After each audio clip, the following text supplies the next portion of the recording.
नमस्कार, जेके अपडेट में आपका स्वागत है। मैं हूं साक्षी सबरवाल। आज नजरिया में फिर से हाजिर हूं मैं एक और विषय के साथ। आज नजरिया में बात डोडा जिले की।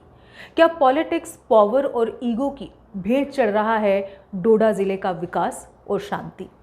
डोडा जिले ने पिछले एक महीने में प्राकृतिक आपदा की वो मार झेली है जिससे बाहर आने में डोडा जिले को बहुत वक्त लगेगा।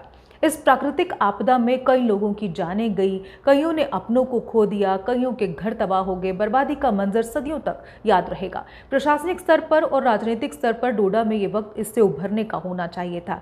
ये वक्त दुख में डूबे लोगों के जख्मों पर मरहम लगाने का था। लेकिन मौजूदा समय में डोडा के जो हालात हैं वो बेहद तनावपूर्ण बने हुए हैं, क्योंकि डोडा जिला इस समय पॉलिटिक्स, पावर और ईगो की जद में आ गया है। क्या पावर या ईगो इस हद तक हावी हो सकती है कि उसके आगे आम जनता की परेशानियां कोई मायने ही नहीं रखती हों?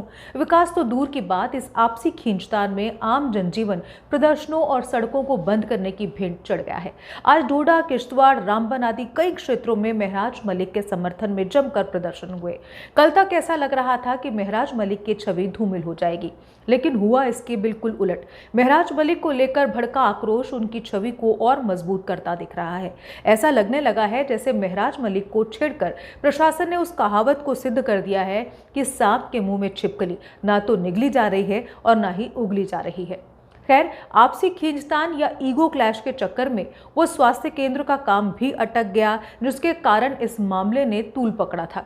हालांकि और जाने कितने ऐसे मामले थे जिनके जल्द शुरू होने की उम्मीद आम लोग लगाए हुए थे, लेकिन अब मायूस होने लगे हैं, क्योंकि सियासत के चक्कर में अक्सर आम इंसान मारा जाता है। किसी भी विधायक को जनता इसीलिए चुनती है कि वो उनकी मुश्किलों का समाधान करेगा, उनकी विकास की राह को सुगम बनाएगा। लेकिन जब वही अपना रास्ता भटक जाए तो क्या होगा? जब उसे एमएलए पर पीएसए लग जाए तो क्या होगा?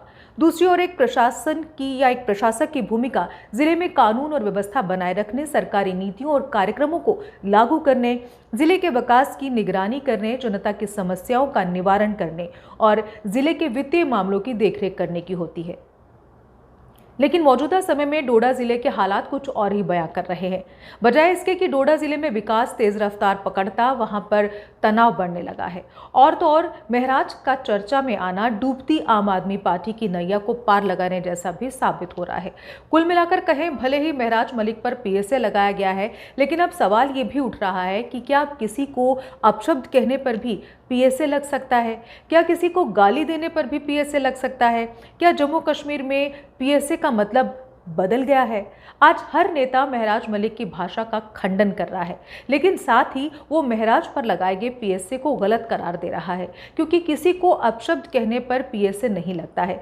पीएसए जनता के लिए खतरा पैदा करने की स्थिति में लगता है, लेकिन महराज को खुद ही लोगों ने चुनकर लाया है। ऐसे में वो उन्हीं लोगों के लिए खतरा कैसे हो सकता है?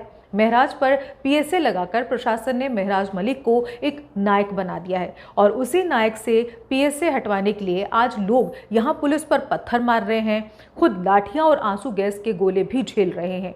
राजनीतिक विशेषज्ञों की माने तो महराज मलिक की भाषा भले ही गलत थी, पर उसकी मंशा लोकहित की थी, इसलिए उस पर पीएसए लगाना गलत है। अब सवाल ये भी उठ रहा है कि आज डोडा जिले के जो हालात हैं, क्या उसके लिए महराज मलिक जिम्मेदार हैं या फिर पीएसए लगाने वाले? ये एक बड़ा सवाल है जिस पर चिंतन करना बेहद जरूरी है। फिलहाल आज के इस नजरिया कार्यक्रम में बस इतना ही। आप देखते रहिए जेके अपडेट। मुझे दीजिए इजाजत। नमस्कार। जम्मू कश्मीर की खबरों के लिए जुड़े रहिए जेके अपडेट के साथ।